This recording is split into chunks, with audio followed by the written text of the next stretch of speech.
στο καθρεδικό ναό του Βερολίνου, υπό τους ήχους της Γκάιντας. Γκάιντα, εμείς στη Θεσσαλονίκη λέμε αυτούς που έχουν πιει τα ντερά τους. Ich habe meine Ausgedrucken. Hello Susanna. Hello, Vasilaki. Wie geht es dir? Gut, und dir? Ah.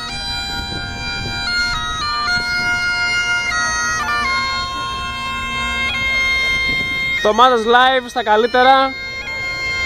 Εδώ τι είπαμε, αυτό είναι, κύριε Γρηγόρη? Το ψηλό το κτίριο. Όχι το άλλο.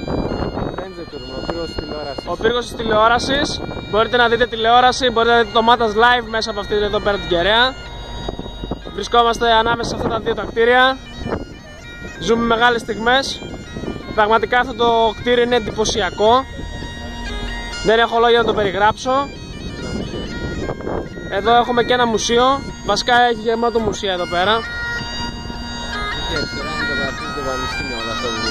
Πανεπιστήμια.